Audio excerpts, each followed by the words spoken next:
Hey guys, I want to make a quick video about a few tips I want to talk about when buying a new camcorder or camera.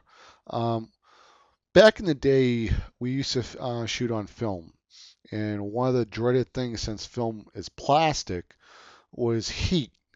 And it was actually one of the biggest concerns of photographers when filming with heat. And I remember my old art teacher, he told me National Geographic photographers would actually take white paper or white cardboard and tape it to their Nikons and their Canon cameras to protect their camera from getting too hot and ruining the plastic film. And that's why, Minolta actually tried to say, hey, we're going to fix this problem. This is the only camera they released that I know of, but it was the Minolta Maximum 8000i, which they released as a white body. So again, you're keeping the body of the camera cool as possible to protect the film. And if we look at the high-end telephoto lenses from Canon, and the most expensive one I think is a little bit over $9,000. Um, the metal or they paint the lenses white. And the reason for that is that they use a glass. I think it's ED or EOD. I think Nikon calls it something else. It's ED or there's one extra letter. I forget. But what it does, it different colors have they're kind of like radio frequencies to the eyes, and different lights coming through your eye at different speeds of light, and your eye by decoding that frequency of that speed of light determines what type of color it is. But with these high-end lenses, they have a glass in there. I think it's like right in the center of the telephoto lens. It hits that glass and it takes the RGB, that's the blue, red, and green, and it slows them down so they all hit the film plane at the same time. So you don't have like an oversaturation of red, blue, or green. So you have a very accurate color representation of what you photographed. So that's what got me thinking about when I heard, let me see, where's that guy? Da, da, da.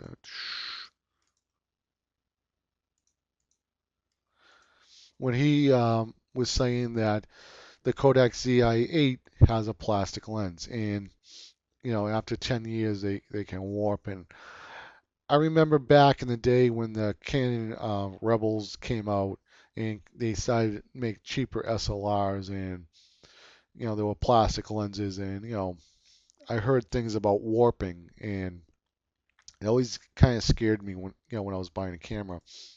So if you're in the market to buying a Flip Ultra HD, you may want to go for the white one. I know the Sony Bloggie HD. There's also a white one. I believe it comes in blue, um, orange, and purple, I think.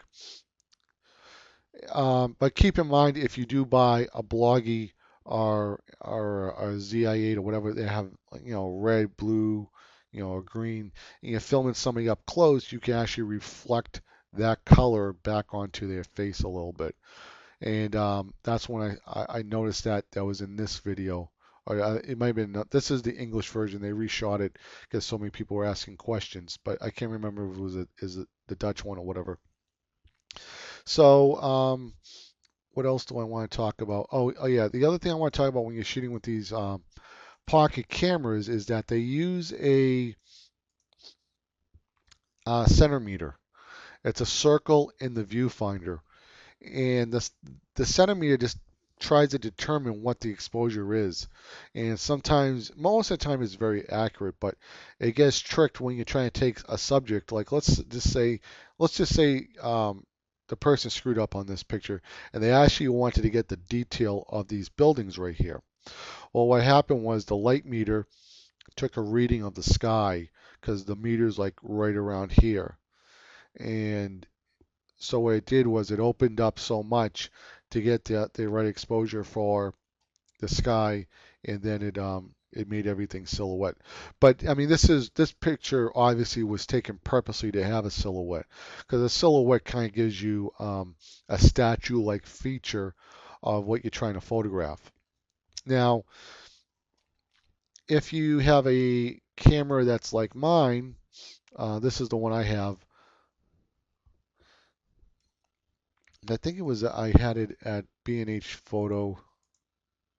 I think it was. I just wanted to let you know if you want to get it. It's at B&H Photo and it's $320. It has, you can set the aperture, the shutter. It has different a spot meter, a multimeter, and then the center meter. So basically, if you were photographing this and you want to get the right meter, exposure for this, you could just switch over to center, and it would just take a center reading of right here. Okay. If you don't have a spot meter, you can open up one or two stops on your aperture or your shutter, and that will usually compensate for this. So let me just think if there's anything else that I missed. Um,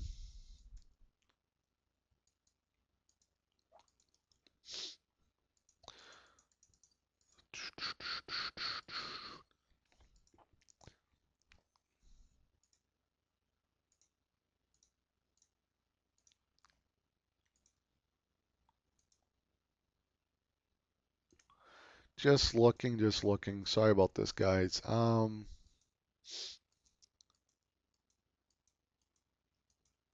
Yeah, I guess that's pretty much about it. So I think I covered everything that I wanted to cover.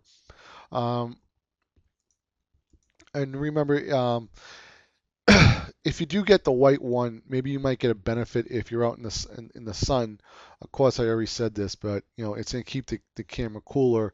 So most likely the glass will have less of a warp. But in this video, if the Kodak ZI6 was going to reflect a pink color on the person's face, um, a white flip would probably get rid of the shadows that you see on people's underneath their eyes. So that could actually be a benefit, but you may actually blind somebody. I don't think you're going to blind somebody, but you may if the sun is reflecting too much and the unit is reflecting too much. In that case, maybe the black flip would be better.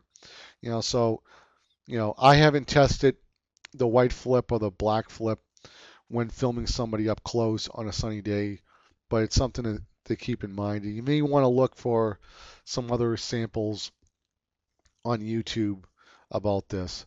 Um, so that's pretty much it. If you have any questions, I'll try to leave as many links um, in the description box. So if you have any questions, I'll leave the Sanyo there, the Bloggie, the Flip, and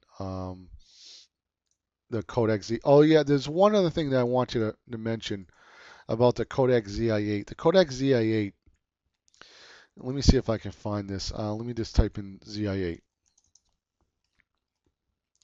The Kodak ZI8 has a little red light right here. So if you're filming like your kids indoors, that little red light can shine on somebody, and it can kind of ruin the picture because it's a little strong little red light. So if you're in a low light, you're gonna see this little red light. Let's say like a little flashlight on whatever you're filming, and a lot of people don't like it. But I mean, you could put some black tape over it. Fishy Comics did a tutorial where he opened it up and he took a soldering gun, I think, and he unsoldered the wire so the light doesn't even work. So that's something to be aware of. There are some cameras that do have little red lights in the front of their cameras, and they can be a little bit of annoyance when you're filming in low light, and especially when you're filming kids. Um, you know, you don't want to have that red light on people. So take care, guys, and I hope this video tutorial helped everybody. Bye.